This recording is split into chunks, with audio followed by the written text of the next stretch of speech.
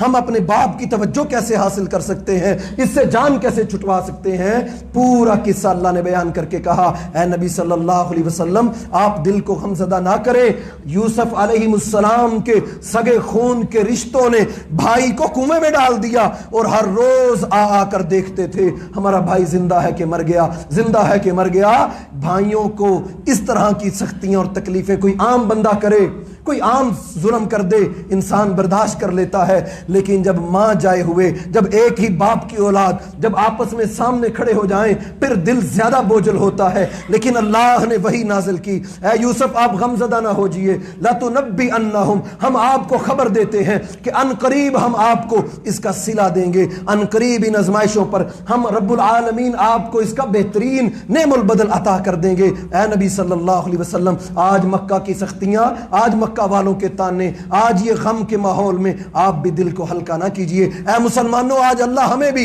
یہی تلقین کرتے ہیں۔ آج مانا کے ڈالر کا ریٹ ہے، مانا کے سختیاں ہیں، حالات بڑے تنگ ہو چکے ہیں، مسائل کا شکار ہیں، بیماریوں میں جکڑے ہوئے، حالات کی سختیاں ہیں۔ ان حالات میں یوسف علیہ السلام کی طرح اللہ رب العالمین کے دروازے کو کھٹکھٹانا چاہیے۔ اللہ میرے گناہ، اللہ میرے اوپر یہ ہے، اللہ میں مجرم ہوں، اے اللہ مجھ سے غلطیاں ہو گئیں، اے اللہ میں نے تیرے در کو چھوڑا۔ نبی یوسف معصوم بچے اس کنویں کے اندر بھی پکارا تو کس کو؟ ایک اللہ کو پکارا، کہا اللہ اس کنویں کے اندر بھی نکالنے والا تو ہے، ان مشکلوں سے نجات دینے والی ہستی تیری ہے، اے اللہ میری مدد فرما۔ اللہ نے مدد فرمائی، ایک قافلہ گزرا، اس نے ان کو نکال دیا۔ 20 درہم کے اندر، 20 درہم کے اندر نبی یوسف علیہ السلام کو بیچ دیا۔ دوسرے قافلے والوں نے خرید لیا۔ پھر کہا اب کیا کیا جائے؟ کہا اس کو مصر کے بازار میں لے جا کر ان کو بھرے بازار میں کوئی اچھا ریٹ دے دے گا، ہم اس کو خرید لیں گے۔ اللہ رب العالمین نے نبی علیہ السلام کا قصہ بیان کر کے کہا اے امت محمد صلی اللہ علیہ وسلم کے لوگوں، تم یاد کرو تمہارے نبی میدان احد میں تھے، آج نبی یوسف گڑھے میں ہیں، کنویں کے اندر ہیں احد کے میدان میں۔ نبی صلی اللہ علیہ وسلم بھی تو گڑھے کے اندر گر گئے تھے، آپ کو بھی تو زخم لگے تھے، لیکن اللہ کے نبی صلی اللہ علیہ وسلم کب غم زدہ ہوئے؟ آپ کو غم آئے بھی تو مومن کا معاملہ بیان کرتے ہوئے آپ نے فرمایا، کہا ایمان والے ان کا تو معاملہ عجیب ہے، غم آئے تب بھی وہ اللہ کا در نہیں چھوڑتے، پریشانیاں آئیں تب بھی وہ اللہ کا در نہیں چھوڑتے۔ نبی یوسف علیہ السلام اتنی بڑی بڑی آزمائشوں کے باوجود اللہ رب العالمین کے ساتھ جڑے رہے۔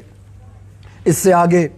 اللہ رب العالمین قرآن مجید میں یوسف علیہ السلام کی ہجرت کا، کہ جب انہوں نے کہا ان کو قتل کر دو یا ان کو کنویں میں ڈال دو، باپ سے دوری ہو گئی، روتے ہوئے آئے، قمیض پیش کر دی جس پر خون لگا تھا، یوسف علیہ السلام کی قمیض پیش کی تو یعقوب نبی کہنے لگے او بھائیو تم کیسا اعتراض پیش کرتے ہو، کتنا سمجھدار بھیڑیا تھا جس نے یوسف کو تو کھا لیا لیکن اس کی قمیض کے اوپر کوئی دانت کا نشان نہیں ہے، کہیں سے پھٹی ہوئی نہیں ہے۔ ہاں فصبر جمیل واللہ المستعان علی ما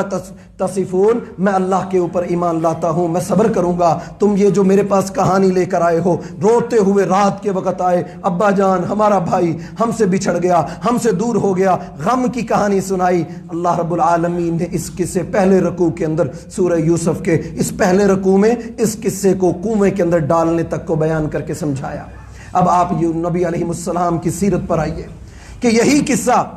کہ ہجرت ہو گئی، نبی علیہ السلام نے ہجرت کرنی تھی، صحابہ کرام پر ان حالات میں یہ صورت نازل ہوئی۔ کتنا بڑا فیصلہ تھا، بیوی کو چھوڑ دو، بچوں کو چھوڑ دو، کاروبار چھوڑ دو، دکان چھوڑ دو۔ آج ایک دن دکان بند ہو جائے، 15 دن بند ہو جائے، کرونا کے دنوں میں جو SOPs کے تحت دکانیں بند کر دی گئیں، ہمارے حالات ہمارے سامنے تھے، کیا گزر رہی تھی، ہر بندہ پریشان تھا۔ ذرا تصور کیجئے کہ جب ہجرت کا حکم ہوا، اے ایمان والو اللہ تمہیں حکم دیتا ہے اب مکہ کو چھوڑ کر مدینہ چلے جاؤ۔ ان حالات میں جب دعوت کو لوگ قبول نہیں کر رہے تھے، غم کے پہاڑ ٹوٹے ہوئے تھے، ان حالات میں سورہ یوسف مسلمانوں کے لیے ایک سہارا بنی کہ تم ان چیزوں پر پریشان ہوتے ہو۔ دیکھو کیسے ہمارے نبی یوسف اپنے سگے بھائیوں سے دور، ماں کی محبت سے تو دور ہو گئے تھے بچپن میں، لیکن اب باپ کی محبت سے بھی دور، اور پھر غلام بن گئے، بکتے بکاتے، بکتے ہوئے ان کے ریٹ لگائے گئے۔ اور مسلمانوں تم آج ان پریشانیوں کو ان پریشانیوں کے سامنے رکھ کر اپنا اپنا ہم جائزہ لیں، ہم کہاں کھڑے ہیں، ہماری کیا صورتحال ہے،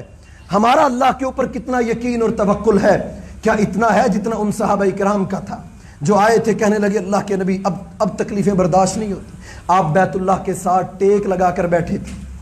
ٹیک لگا کر غم کے عالم میں اللہ کے نبی صلی اللہ علیہ وسلم نے اپنے صحابہ کو دیکھا، قمیض لہو لہان تھی، کیا ہوا کہ اللہ کے نبی مکہ کے کافر بڑا ظلم کرتے،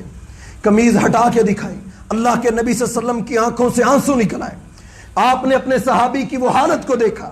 جو آ کر کہنے لگا اللہ کے نبی بد دعا کیجئے ان کافروں کے لیے جو ہمیں اسلام قبول کرنے پر اذیتیں دیتے ہیں، ہمیں تکلیفیں دیتے ہیں۔ اللہ کے نبی صلی اللہ علیہ وسلم اپنے اس صحابی کی دکھ کو، درد کو سن رہے ہیں، اور اس موقع پر اس سورت کو، قرآن مجید کی سورت کو کہا میرے صحابہ آج دنیا کی ان چند دنوں کی تکلیفیں جو چند سالوں کی ہیں یہ گزر جائیں گی، اچھے حالات میں ہوں یا برے حالات میں گزر جائیں گی، اللہ کے لیے یہ صورتیں پڑھ کر اپنے آپ کو دین سے جوڑے رکھیے گا۔ ہم اگلے جمعے اس کی مزید وضاحت انشاءاللہ کریں گے، لیکن سیرت النبی صلی اللہ علیہ وسلم کا اس کے ساتھ بڑا ملتا جلتا ہے کہ جیسے اللہ کے نبی صلی اللہ علیہ وسلم کے حالات اور واقعات تھے، اور ان حالات میں صحابہ کرام کہتے ہیں ہم نے سورہ یوسف کو سنا تو ہمارے حالات دل کے بدل گئے،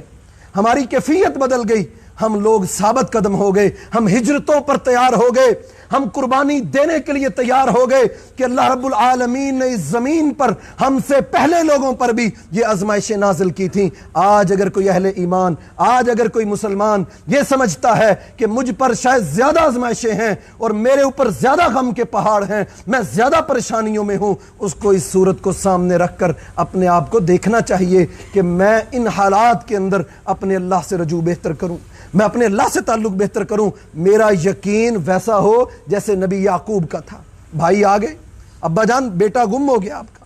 اس کو بھیڑیا کھا گیا، لیکن نبی یعقوب کو اپنے رب پہ یقین تھا، کہا فصبر جمیل، میں صبر کروں گا، کوئی شکوہ شکایت نہیں کروں گا۔ تمہارے اس گناہ پر، تمہاری اس ناانصافی پر آج بھی بھائی ظلم کرتے ہوں گے، زیادتیاں کرتے ہوں گے، لیکن اگر ایمان ایسا ہو، یقین ایسا ہو تو اللہ دلوں کو پھیر دیتا ہے۔ اگر دل کے اندر تقوی ایسا ہو، اگر جیسا اللہ نے صحابہ کرام کو اور نبیوں کو یہ عطا کر دیا، آج اہل ایمان ان واقعات کو سن کر اپنے اندر یہ کیفیت پیدا کیوں نہیں کرتے؟ کہا فصبر جمیل، میں صبر کروں گا۔ کتنا صبر؟ کوئی لمٹ نہیں، ملنا کہ نہیں ملنا،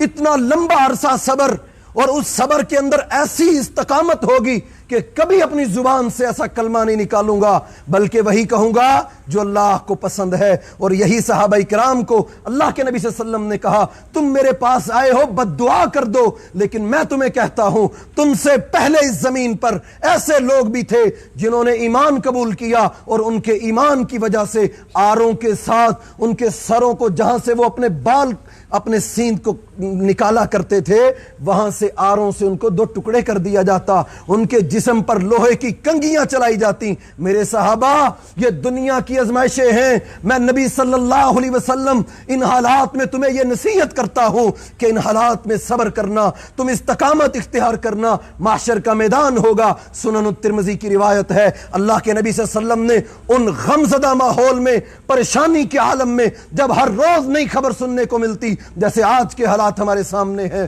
ہر روز صبح اٹھتے ہیں، کبھی کسی کے لڑنے کی، کبھی کسی کے مرنے کی، کبھی کسی کی طرح کی خبریں۔ آج اللہ اس ملک کو خانہ جنگی سے بچائے، کافروں کی نظریں ہیں، کافر تو انتظار میں ہیں کب یہ آپس میں لڑ جائیں، کب یہ آپس میں مر مٹے، کب یہ آپس میں جھلسے۔ اللہ ہمیں اس فتنے سے محفوظ فرمائے، اللہ تعالیٰ اس امت کو بچائے۔ نبی علیہ السلام نے ان مشکلات کے اندر، جب تمہیں امیدیں نظر نہ آ رہی ہوں، جب فاجر اور فاسق لوگ تم پر حکمران بن چکے ہو، جب تمہیں لگے کہ اب حالات بہتر نہیں ہو سکتے، جب تم مایوس ہو چکے ہو کہ اب بہتری کے راستے نظر نہیں آتے، پھر سورہ یوسف کی تلاوت کر کے اپنے دلوں کو مضبوط کر لو کہ ہاں وہ رب ہے جس رب نے یوسف علیہ السلام کو باپ سے دور کر کے کنویں میں ڈال کے نکال کے ایک تاجر کے ہاتھوں بکتے بکاتے مصر کے بازاروں میں پہنچایا۔ فعال لما یرید، اللہ کہتے واللہ غالب علی امری، پڑھیے سورہ یوسف کو، اللہ کہتے میں ہر معاملے پر میں غالب ہوں، دنیا جو چالیں چلتی ہے چلے، دنیا جو تدبیریں کرتی ہے کرے، جو بیان دیتے ہیں دے، لیکن واللہ غالب علی امری، اللہ کہتے غالب میں نے ہی آنا ہے، میرے حکم نے آنا ہے، ان قریب اسلام ہی دنیا پہ غالب آئے گا، حالات جیسے ہو جائیں، کوئی ایمان لائے نہ لائے، کوئی اختیار کرے نہ کرے یہ راستہ۔ نبی علیہ السلام نے اس صورت کو اہل مکہ کے درمیان بیان کر کے ان کے دلائل کا جواب بھی دیا کہ مصر کے اندر سب سے پہلے یوسف علیہ السلام داخل ہوئے تھے، وہ بکتے بکاتے بازاروں میں تخت تک پہنچے تھے، اور وہیں پر اہل ایمان کو تربیت کی کہ غم کے ماحول میں، پریشانیوں کے عالم میں جب سمجھ نہ آ رہی ہو، پھر قرآن کی سورہ یوسف کی تلاوت کرو، اس سے اپنے سینوں کو ٹھنڈا کرو، ان کے واقعات میں عبرت پکڑو، کیسے خون کے رشتے بھی انسان کے سامنے آ جاتے ہیں۔ اور نبی علیہ السلام نے فرمایا کہ شیطان تمہارا سب سے بڑا دشمن ہے، شیطان نے ان بھائیوں کو ورغلایا تھا، شیطان نے اپنے بھائیوں کو کہا تھا کہ تم اس کو قتل کر دو یا کنویں میں ڈال دو، شیطان نے ہی دار الندوہ کے اندر حدیث کی کتابوں میں ہے، سیرت کی کتابوں میں ہے، شیطان نے کھڑے ہو کر مشورہ دیا تھا کہ نبی علیہ السلام کے بارے میں کہ یا تو ان کو مکہ سے نکال دو یا ان کو قتل کر دو، یہ تدبیریں شیطان چلتا ہے۔ اور یہ واقعات ہم سنتے ہیں، اور حالات اور واقع ان حالات کے تناظر میں ہم انشاءاللہ اگلے خطبات جمعہ کے اندر ہم انبیاء اکرام علیہم السلام کے وہ واقعات جو اللہ نے ان حالات میں، مکہ کے ان حالات میں نازل کیے، جن حالات کے اندر صحابہ کرام رضوان اللہ علیہم اجمعین مشکلات کے اندر گھرے ہوئے تھے، شاید کہ یہ واقعات میرے لیے اور آپ کے لیے کوئی مشعل راہ بن جائیں، شاید ہمارے دلوں کو مضبوط کر دیں۔ اس کے اندر ایک بہت بڑا سبق کہ اللہ کے نبی علیہ السلام ہجرت سے قبل اس صورت کا نازل ہونا اور ان مشکلات میں، صحابہ کرام کہتے ہیں اس صورت کے اندر اکیلی توحید نہیں تھی، اس کے اندر ہم نے ہر طرح کے حالات کو دیکھا، ہم نے ابتدا دیکھی کیسے بچپن سے آغاز ہوا، ہم نے پھر عروج دیکھا اس صورت کے اندر، کیسے بکتے بکاتے کے گھر کے اندر، پھر ہم نے قید و بند کی صعوبتیں دیکھیں کہ بغیر جرم کے صعوبتیں برداشت کی اور اپنے دامن کو داغدار ہونے سے بچایا، اپنی عزت کو بچایا۔ پھر ہم نے وہ تخت اور تاج مل گئے کہ جس یوسف کو دور کیا گیا، وہ خواب جو نبی علیہ السلام نے بیان کیا کہ یوسف علیہ السلام نے دیکھا کہ مجھے سورج اور چاند اور ستارے سجدہ کر رہے ہیں، اللہ نے اس خواب کو پورا کر دیا۔ ہم انشاءاللہ اس سے آگے بیان کریں گے۔ محترم بھائیو، یہ چند آیتیں جن کا خلاصہ میں نے سیرت کے ساتھ اور یہ چند آیتیں یوسف علیہ السلام کے قصے کی بیان کی ہیں، ان کے بھائیوں کی چالیں تدبیریں اللہ نے قرآن میں کھل کر بیان کی، لیکن ان حالات کے اندر ہمیں ان صورتوں کا مطالعہ کرنا چاہیے۔ سورہ یوسف کا بقیہ حصہ کہ اس سے آگے جب وہ بکتے بکاتے خریدا گیا، پھر اس کے بعد ان کے جو اللہ نے ان کو تخت اور تاج عطا کر دیا، اور پھر وہ زلیخا کا واقعہ اللہ رب العالمین نے اس کو کس انداز میں بیان کیا، کس انداز میں۔ آج کسی کی محبت کی داستان سنیں تو نفرت ہوتی ہے، نفرت ہو جاتی ہے یا انتقام ابھرتا ہے، لیکن اللہ رب العالمین نے ایسے انداز میں اس کو بیان کیا کہ اس کو سن کر انسان کا دل کانپ جاتا ہے، تقویٰ بڑھ جاتا ہے، خوف زدہ ہو جاتا ہے، اللہ کے قریب ہو جاتا ہے۔ تو انشاءاللہ اس صورت سے اللہ سے دعا ہے کہ اللہ تعالیٰ مجھے بھی صحیح معنوں میں اس کے جو اسباق ہیں اور جو سیکھنے کی چیزیں ہیں بیان کرنے کی اللہ توفیق عطا فرمائے۔ وَكَذَلِكَ يَجْتَبِيكَ رَبُّكَ وَيُعَلِّمُكَ مِن تَأْوِيلِ الْأَحَادِيثِ، اور اللہ نے یوسف علیہ السلام کے بارے میں یہ کہا